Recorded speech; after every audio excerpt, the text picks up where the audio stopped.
Hello प्यारे बच्चों, क्या हाल चाल। मैं आशा करता हूँ कि आप लोग अच्छे होंगे और अच्छे से पढ़ाई करते होंगे। तो प्यारे बच्चों, जैसा कि हमने बोला था कि हमने एक फ्रेश बैच लानी है, वो भी 2026 के लिए। जो भी बच्चे आप 2026 में आप एग्जाम देने वाले हो, बोर्ड एग्जाम देने वाले हो, उसके लिए एक फ्रेश बैच है जो कि 2026 के लिए इंपोर्टेंट होगा, है ना। अब इसमें देखो, ये क्लास 10th का मैथ होने वाला है और चैप्टर फर्स्ट होगा जो रियल नंबर होगा, वास्तविक संख्या। प्यारे बच्चों, सबसे पहले जानेंगे कि रियल नंबर में छोटे छोटे टॉपिक होते हैं, प्रत्येक चैप्टर में छोटे छोटे टॉपिक होते हैं। तो इस चैप्टर को पढ़ने से पहले हमें छोटे छोटे टॉपिक कंप्लीट करने होंगे और बाद में जाकर ये आपको कंप्लीट हो जाएगा। तो मेरा पढ़ाने का तरीका क्या होने वाला है, पहले ये समझ लेते हैं। हम क्या करेंगे, पहले कॉन्सेप्ट को समझेंगे। क्या करेंगे, कॉन्सेप्ट को समझेंगे। उसके बाद उस पर क्वेश्चन प्रैक्टिस करेंगे, क्वेश्चन प्रैक्टिस करेंगे, है ना। ये क्वेश्चन प्रैक्टिस मैं करवाने वाला हूं। उसके बाद आपको HW भी दिया जाएगा। मतलब अगर बोला जाए तो आपको होल सिलेबस पूर्ण रूप से अच्छे तरीके से करवाया जाएगा। तो आप अगर चैनल पे नए हो तो चैनल को सब्सक्राइब करोगे और वीडियो को लाइक करोगे और अपने दोस्तों के साथ शेयर जरूर करोगे। तो आओ हम स्टार्ट करते हैं। अगर हम रियल नंबर की बात करें प्यारे बच्चों, तो सबसे पहले हम रियल नंबर में बेसिक सीखेंगे, क्या होते हैं बेसिक। उसके बाद यूक्लिड विभाजन एल्गोरिथम सीखने वाले हैं। उसके बाद अंकगणित का आधारभूत प्रमेय या आधारभूत प्रमेय क्या होता है उसको जानने वाले हैं। फिर अपरमेय संख्या के बारे में पढ़ेंगे। उसके बाद लास्ट में परिमेय संख्या का दशमलव प्रसार सीखने वाले हैं। आओ स्टार्ट करते हैं एक एक करके। तो सबसे पहले बेसिक में क्या है, बेसिक में आपको पता होगा कि क्या है भाई मेरे। फर्स्ट में आपको मैं बता दूं नेचुरल नंबर क्या होता है। नेचुरल नंबर क्या होता है, नेचुरल नंबर मतलब परिमेय संख्या, सॉरी प्राकृत संख्या क्या होता है। तो आप लोग को पता होगा प्राकृत संख्या क्या होता है। गिनती की संख्या को प्राकृत संख्या कहते हैं। जहां से हम गिनना स्टार्ट करते हैं उसको हम क्या बोलते हैं, प्राकृत संख्या बोलते हैं। और गिनती कहां से सीखे होंगे, एक से सीखे होंगे। तो नेचुरल नंबर यहां मैं आपको शॉर्ट में बताने वाला हूं। नेचुरल नंबर को प्यारे बच्चों n से डिनोट करते हैं और नेचुरल नंबर जो होता है एक से स्टार्ट होता है, 1 2 3 4 ऐसे करके कहां तक भाई मेरे, इनफाइनाइट तक। तो गिनती की संख्या को बोलते हैं हम क्या, प्राकृत संख्या। ठीक है। नेक्स्ट है आपका होल नंबर मतलब पूर्ण संख्या। पूर्ण संख्या क्या होता है ना। पूर्ण संख्या मतलब होल नंबर। होल नंबर क्या होता है, तो आपको बता दो गिनती की संख्या में अगर जीरो मिला दिया जाए, जैसे अगर नेचुरल नंबर था, ठीक है, उसमें जीरो मिला दे, आप ऐसे समझोगे जीरो के बिना वो अधूरा था, इसीलिए अगर जीरो मिला दिया जाए तो होल पूर्ण हो गया, मतलब पूर्ण संपूर्ण हो गया। इसीलिए हम बोल सकते हैं पूर्ण संख्या। नेचुरल नंबर के ग्रुप में, नेचुरल नंबर के समूह में अगर जीरो मिला दिया जाए तो वो होगा आपका पूर्ण संख्या। ये स्टार्ट होने वाला 0 1 2 3 4 और कहां तक भाई मेरे, इंफिनिटी तक, है ना, क्लियर। और थर्ड नंबर है आपका पूर्णांक। पूर्णांक क्या होता है, पूर्णांक को इंग्लिश में बोलते हैं इंटीजर। इंटीजर्स क्या होते हैं, इंटीजर्स। तो पूर्णांक क्या होता है, पूर्णांक को आई और जेड से, या तो आई या तो जेड से स्विच करते हैं। सबसे पहले देखो पूर्णांक क्या होता है, प्राकृत संख्या, इसे बोलते हैं नंबर लाइन। और यहां आपका 0 है और इधर है 1 2 3 4 5 और इधर कहां तक है, इंफिनिटी तक। और प्राकृत संख्या का अगर निगेटिव ले ले, मतलब यहां ले ले -1 -2 -3 -4 कहां तक भाई मेरे, इंफिनिटी तक। ये सारे ग्रुप को हम क्या बोलते हैं, पूर्णांक बोलते हैं। अब यहां से दो तीन नोट्स निकल कर आते हैं। अब पूर्णांक को हम आई या जेड से डिनोट करते हैं, सूचित करते हैं। इसको लिखेंगे ऐसे -4 -3 -2 -1 0 1 2 3 4 5, ठीक है, कहां तक? इंफिनिटी तक। अब आप बताओ, यहां दो तीन बातें निकल कर आता है, वो बातें क्या है मैं आपको क्लियर कर दूं। यहां से यहां तक, यहां से यहां तक आपको मैं बता दूं धनात्मक मतलब पॉजिटिव इंटीजर है। इधर जो है आपका ऋणात्मक मतलब निगेटिव इंटीजर है, निगेटिव पूर्णांक है। और ये आपका क्या है? जीरो पूर्णांक मतलब शून्य पूर्णांक है। तो पूर्णांक को तीन भागों में बांटा जा सकता है। क्या क्या में?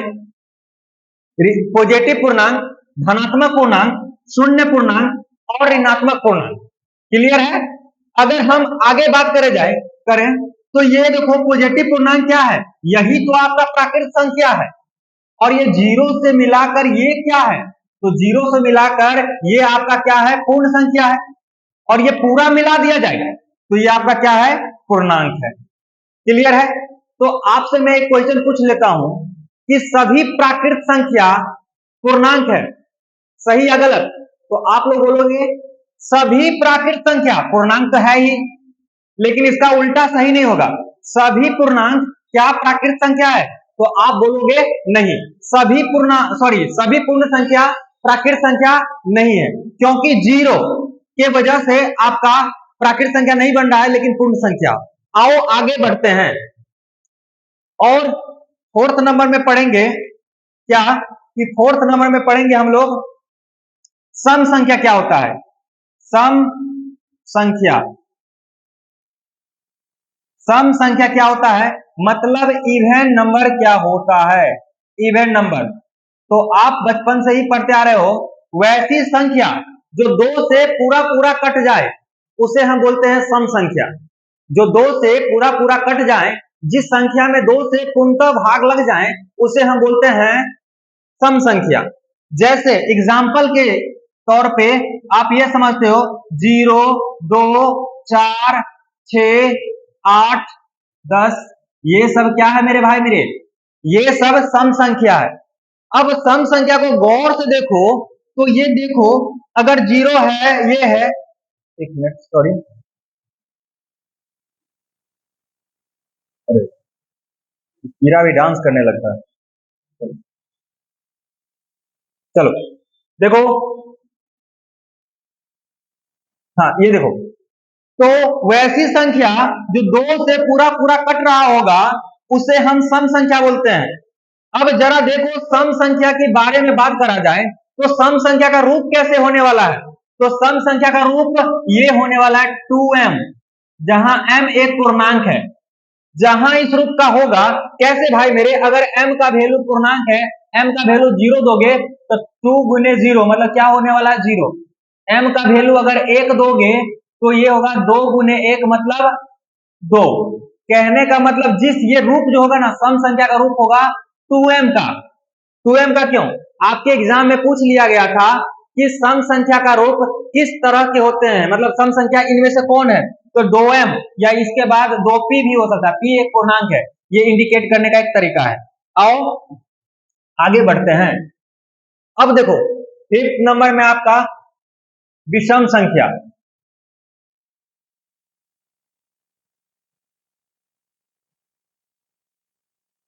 फिफ्थ नंबर में आपका विषम संख्या। क्या है विषम संख्या? ऑड नंबर क्या होता है बताओ जल्दी से। ऑड नंबर वैसा संख्या जो दो से पूर्णतः नहीं कटता हो, वैसा संख्या जो दो से पूरा पूरा ना कटता हो। जैसे एग्जांपल के लिए 1 हो गया, 3 हो गया, 5 हो गया, 7 हो गया, 9 हो गया, 11 13, ये सब कहाँ कौन सा संख्या भाई मेरे? विषम संख्या। क्लियर है? आगे बढ़ते हैं और समझते हैं अब अभाज्य संख्या क्या है। अभाज्य संख्या क्या है? अभाज्य संख्या, अभाज्य संख्या मतलब भाई मेरे प्राइम नंबर क्या है? प्राइम नंबर, प्राइम नंबर क्या है? और आपको पता होगा वैसा संख्या जिसका केवल दो गुणनखंड हो, वैसा संख्या जिसका केवल दो गुणनखंड हो, या वैसी संख्या जो एक और स्वयं से ही कटे। मैं लिख देता हूं इसको, वैसी संख्या जिसका केवल दो गुणनखंड हो, दो गुणनखंड हो। ठीक है, एक मिनट। विषम संख्या का अगर रूप बोला जाए, कोई पूछ दे कि विषम संख्या का रूप कैसा होता है, कोई पूछ दे कि विषम संख्या का रूप कैसा होता है, तो आप इस, या आपके एग्जाम में पूछ लिया जाए तो आप बोलोगे 2m प्लस माइनस 1 के रूप का होता है। इसका जो रूप होता है विषम संख्या का, इस रूप का होता है ना, 2m प्लस माइनस 1 का रूप। ये क्यों होता है भाई मेरे? एक को क्या ऐसे लिख सकते हैं, 2 गुने 1 माइनस 1, 2 में से एक जाएगा, एक ही बचेगा। 3 को आप क्या ऐसे लिख सकते हैं, 2 गुने 1 प्लस 1। तो ये वाला फॉर्मूला हो गया आपका विषम संख्या का रूप होगा। ठीक है, ऑब्जेक्टिव में बार बार पूछ लिया जाता है। आओ अपने टॉपिक पे रिटर्न आते हैं। अभाज्य संख्या क्या होता है? वैसी संख्या जिसका केवल दो ही गुणनखंड हो, दो गुणनखंड हो, समझे? या वैसी संख्या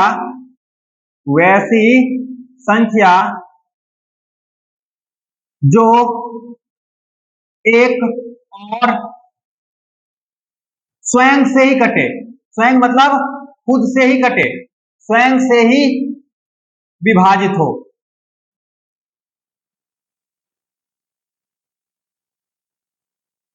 वैसी संख्या जो एक और स्वयं से ही विभाजित हो। एग्जाम्पल से समझो। अब देखो, एक तो ना ही अभाज्य संख्या ना ही भाज्य संख्या, तो सबसे छोटी अभाज्य संख्या होगा 2। 2 के बारे में हम देखते हैं, 2 या तो 1 से कट रहा होता है या तो 2 से, इसके अलावा किसी से नहीं कटेगा। तो ये आपका हो गया अभाज्य संख्या। 3 की बारे में बात कर लेते हैं, तो 3 भी भाई मेरे 1 और 3 से ही कटता है। 4 के बारे में देखो, 4 है क्या, तो 4 देखो 1 से भी कटता है, 2 से भी कटता है और 4 से भी कटता है। इसीलिए ये आपका अभाज्य संख्या नहीं हो सकता। तो आप समझ गए होंगे, तो मैं लिख देता हूं कौन कौन है। 2 है, 3 है, अगला नंबर 5 है, अगला नंबर 7 है, फिर आपका 11 है, 13 है। ये नंबर सब आपका क्या है भाई मेरे? अभाज्य संख्या है। ये नंबर सब क्या है आपका? अभाज्य संख्या है। ये इसका केवल और केवल दो ही गुणनखंड होंगे, और वो भी गुणनखंड कैसा होगा? एक तो 1 होगा और दूसरा वो नंबर खुद होगा। ठीक है, अगर मैं आपसे पूछ दूं 1 से 50 के बीच, सॉरी 1 से 50 के बीच कितने अभाज्य संख्या है, तो आपका आंसर होना चाहिए कि 1 से 50 के बीच केवल 15 अभाज्य संख्या है। आप लिखना स्टार्ट करोगे 2, 3, 5, 7, ऐसे करके आपको 15 ही मिलेंगे। अगर मैं पूछ दूं 1 से 100 के बीच, तो 1 से 100 के बीच कितने अभाज्य संख्या मिलेगा, तो केवल आपको 25 ही मिलेगा। तो आप लिख कर चेक कर लेना कि 25 ही होगा, है ना। अब इसमें कुछ इंपोर्टेंट नोट्स बनते हैं। अगर आपसे पूछा जाए सबसे छोटी अभाज्य संख्या क्या है, तो सबसे छोटी अभाज्य संख्या क्या है मेरे भाई मेरे? 2 है। सबसे छोटी अभाज्य संख्या क्या है, तो सबसे छोटी अभाज्य संख्या, सबसे छोटी अभाज्य संख्या, तो सबसे छोटी अभाज्य संख्या क्या है? 2 है। ठीक है, अगर इसी में पूछ लिया जाए सबसे छोटी विषम अभाज्य संख्या, सबसे छोटी विषम अभाज्य संख्या, सबसे छोटी विषम अभाज्य संख्या, तो आपका क्या आंसर होगा? तो आपका आंसर होगा 3। 3 ही सबसे छोटी अभाज्य संख्या है। और इंटरेस्टिंग बात एक और समझ लो, पूरे अभाज्य संख्या के ग्रुप में केवल 2 ही एक ऐसा अभाज्य संख्या है जो आपको सम संख्या मिलेगा। ठीक है, यहां तक क्लियर है? आगे बढ़ू। तो अगर आपको वीडियो अच्छा लग रहा है तो वीडियो को लाइक भी करोगे, शेयर भी करोगे और चैनल को सब्सक्राइब भी करोगे। आओ आगे बढ़ते हैं। अब समझते हैं भाई मेरे, भाज्य संख्या क्या होता है। भाज्य संख्या क्या होता है? भाज्य मतलब होता है कंपोजिट नंबर, कंपोजिट नंबर। क्या होता है कंपोजिट नंबर? देखो, वैसी संख्या जिसका कम से कम 3 गुणनखंड हो, कम से कम वो नंबर 3 संख्या से करता हो। देखो, मैं लिख देता हूं, वैसी संख्या, वैसी संख्या जो कम से कम, कम से कम 3 संख्या से कटता हो, अपने देसी भाषा में, है ना। एग्जाम्पल के लिए अगर मैं बात करूं, सबसे छोटी भाज्य संख्या क्या होगा? सबसे छोटी भाज्य संख्या क्या होगा? तो वो होगा 4, क्योंकि 4 है जो 1 से भी कटता है, 2 से भी कटता है और 4 से भी कटता है। तो कम से कम 3, अधिक से कटेगा तो कोई दिक्कत नहीं, 5 तो होगा ही नहीं, 5 होगा नहीं, समझे। उसके बाद जो होगा 6, 6 1 से भी करता है, 2 से भी करता है, 3 से भी करता है और 6 से भी करता है। मतलब कम से कम 3 से तो कट ही रहा है, नेक्स्ट जितना से कर जाए कोई दिक्कत नहीं। फिर 7 नहीं होगा, 8 होगा, फिर आपको 10 9 हो जाएगा, फिर 10 हो जाएगा, और ऐसे ही आपको चलता रहेगा, कहां तक? इंफिनिटी तक। तो भाज्य संख्या समझ गए होंगे। अब नेक्स्ट नंबर जो पढ़ना है, सह अभाज्य संख्या क्या होता है?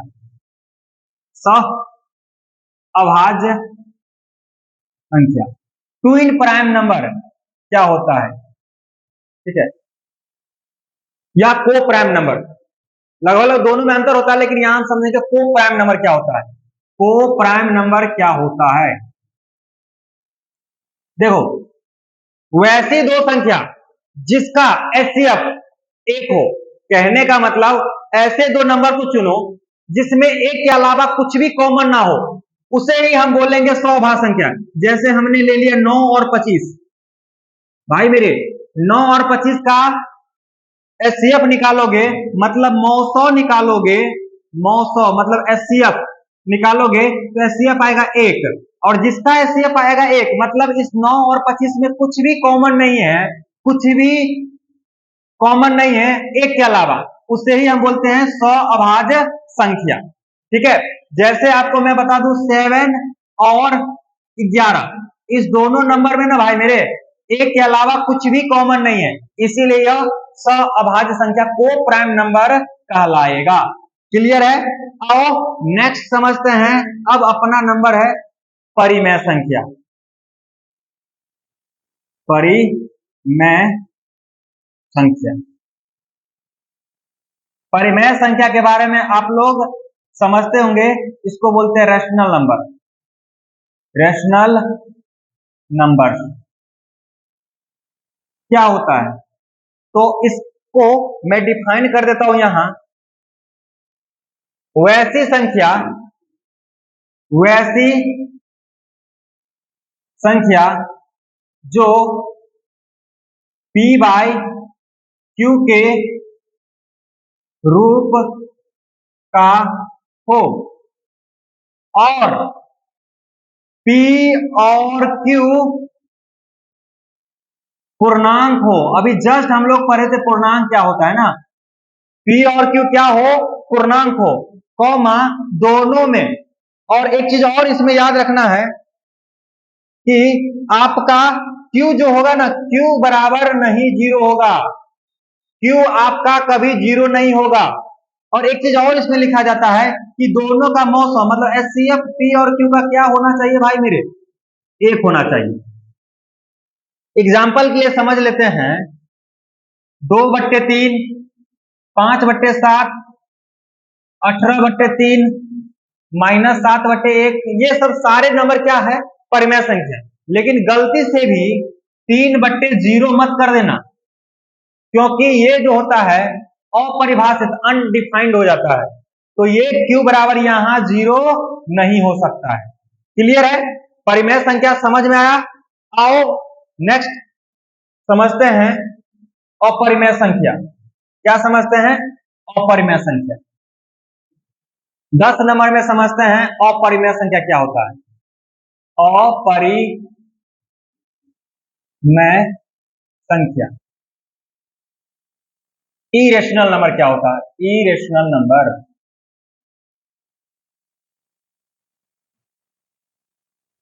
देखो वैसी संख्या जो p बाई क्यू के रूप में ना हो, या इसको हम ऐसे बता सकते हैं जो भाई मेरे रूट वाला संख्या हो, जैसे √2, √3, √5, √7, ये नंबर सब क्या है आपका?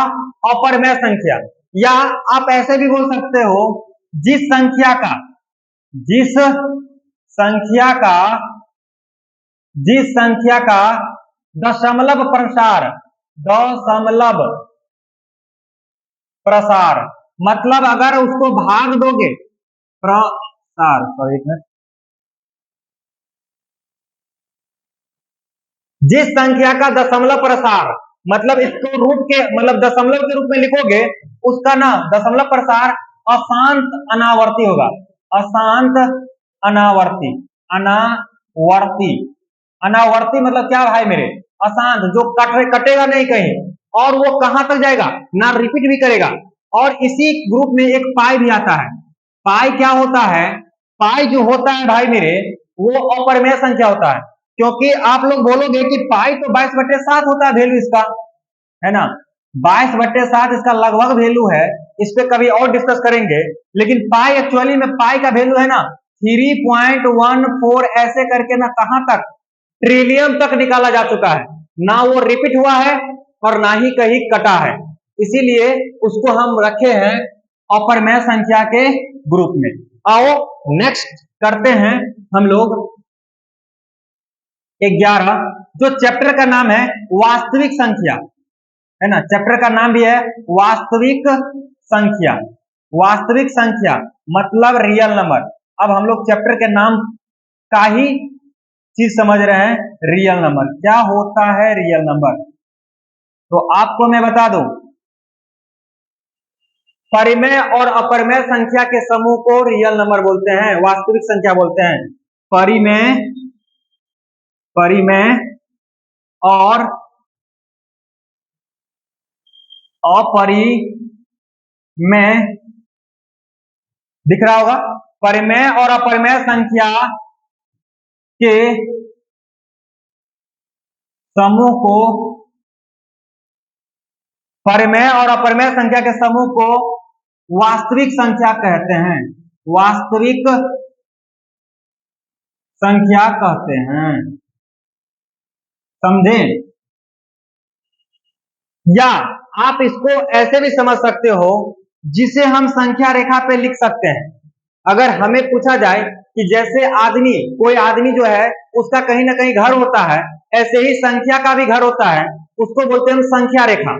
तो हम बोल दें जिसे हम संख्या रेखा पर लिख सके, जिसे हम संख्या रेखा पर दर्शा सके। मतलब हम ये बोल सकते हैं जो संख्या रेखा पे होगा वो वास्तविक संख्या होगा। तो एक यूनिट, इस छोटा सा टॉपिक इस वीडियो में हमने कवर किया है। इससे रिलेटेड जो भी क्वेश्चन होंगे मैं आपको नेक्स्ट वीडियो में मैं बता दूंगा। फिलहाल तो मैं यही बताना चाहता हूं। तो चलो, तो आपको वीडियो कैसा लगा आप कमेंट करके जरूर बताइएगा, और चैनल पर नए हैं तो चैनल को सब्सक्राइब करिएगा। Thank you.